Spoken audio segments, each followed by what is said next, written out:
Assalamualaikum warahmatullahi wabarakatuh. Kami dari kelompok 2 akan mempresentasikan hasil diskusi kami, yaitu tentang advokasi.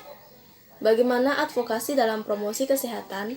Yang pertama, pengertian dan prinsip advokasi dalam promosi kesehatan atau Promkes. Pengertian umum dari kegiatan advokasi adalah strategi untuk mempengaruhi para pengambil keputusan, khususnya pada saat mereka menetapkan peraturan, mengatur sumber daya, dan mengambil keputusan-keputusan yang menyangkut khalayak masyarakat.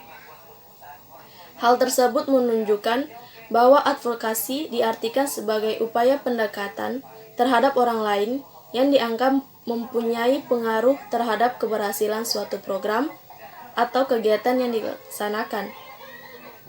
Oleh karena itu, yang menjadi sasaran advokasi adalah para pemimpin atau pengambil kebijakan atau pembuat keputusan, baik di institusi pemerintah maupun di swasta.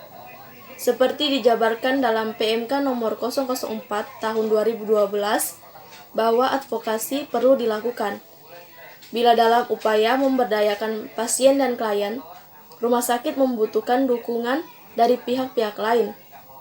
Misalnya, dalam rangka mengupayakan lingkungan rumah sakit yang tanpa asap rokok.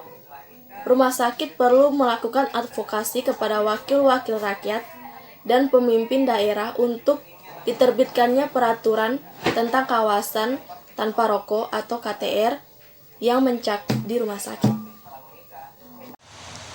Baik, di sini saya akan menjelaskan metode atau cara dan teknik advokasi untuk mencapai tujuan.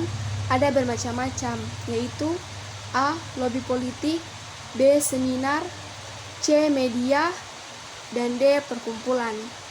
Ada 5 pendekatan utama advokasi, yaitu yang pertama, melibatkan para pemimpin, yang kedua, bekerja dengan media massa, yang ketiga, membangun kemitraan, yang keempat, memobilisasi massa, dan yang terakhir adalah membangun kapasitas. Oke, baiklah, kita lanjut pada materi selanjutnya, yaitu unsur dasar advokasi.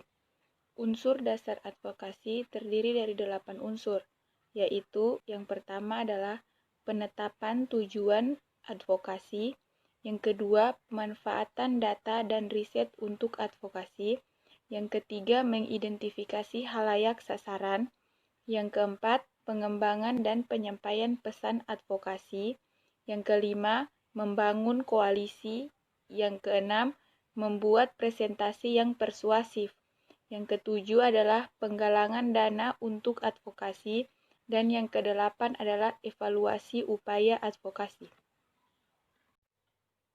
Baiklah, kita lanjut pada materi selanjutnya, yaitu adalah tujuan advokasi dalam promosi kesehatan. Yang pertama adalah komitmen politik.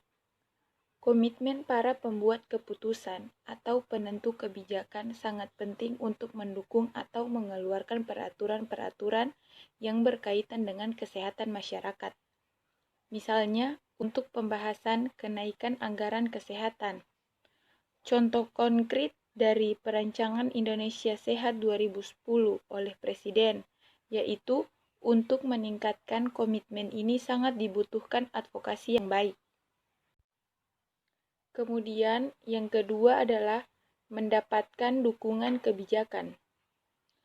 Adanya komitmen politik dari eksekutif, maka perlu ditindaklanjuti dengan advokasi lagi agar dikeluarkan kebijakan untuk mendukung program yang telah memperoleh komitmen politik tersebut. Kemudian yang ketiga adalah mendapatkan penerimaan sosial. Artinya, diterimanya suatu program oleh masyarakat, suatu program kesehatan yang telah memperoleh komitmen dan dukungan kebijakan, maka langkah selanjutnya adalah mensosialisasikan program tersebut untuk memperoleh dukungan dari masyarakat. Kemudian yang terakhir adalah mendapatkan dukungan sistem. Tujuan ini adalah agar suatu program kesehatan berjalan baik, maka perlunya sistem atau prosedur kerja yang jelas mendukung. Di sini saya akan menjelaskan tentang pelaksana advokasi dalam promosi kesehatan. Terbagi menjadi dua, yaitu yang pertama semua petugas kesehatan yang melayani klien. Maka pelaksana yang terlibat adalah petugas kesehatan yang bekerja dalam rumah sakit, puskesmas, balai kesehatan, dan lain-lain. Semua tenaga kesehatan di sini, termasuk petugas medis maupun tenaga profesional yang terlibat dalam pelayanan pasien. Yang kedua, tenaga khusus promosi kesehatan, yaitu para pejabat fungsional penyuluh kesehatan masyarakat. Yang akan saya jelaskan selanjutnya yaitu sasaran advokasi dalam promosi kesehatan.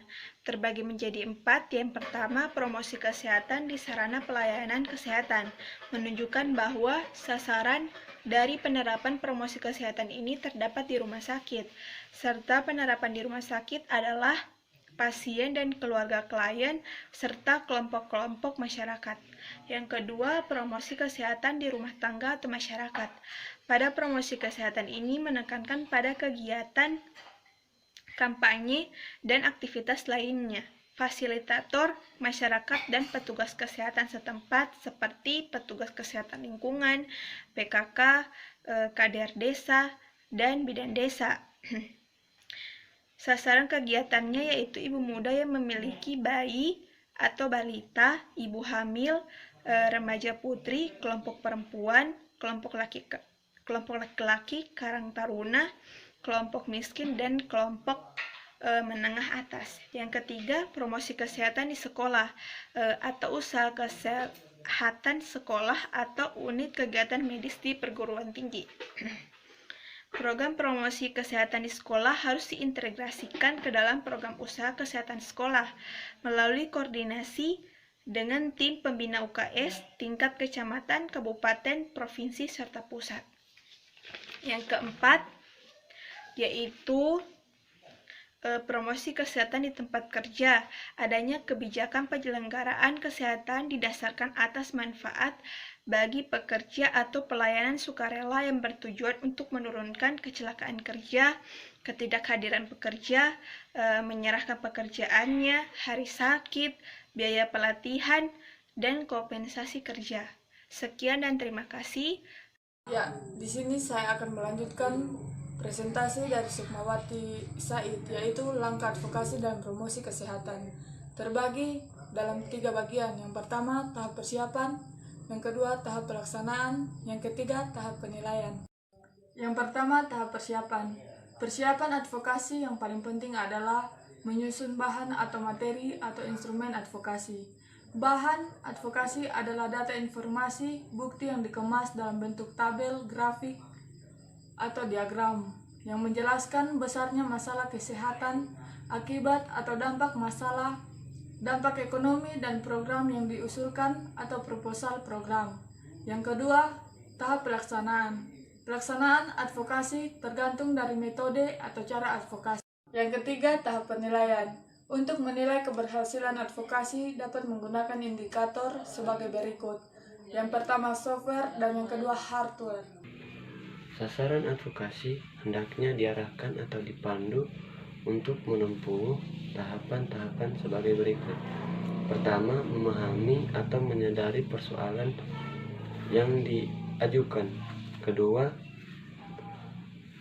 tertarik untuk ikut berperan dalam persoalan yang diajukan. Ketiga, mempertimbangkan sejumlah pilihan kemungkinan dalam berperan. Keempat, menyepakati satu pilihan kemungkinan dalam berperan. 5. Menyampaikan langkah tindak lanjut. Demikian presentasi dari kami. Lebih dan kurangnya mohon maaf. Wabillahi taufiq wal hidayah. Wassalamualaikum warahmatullahi wabarakatuh.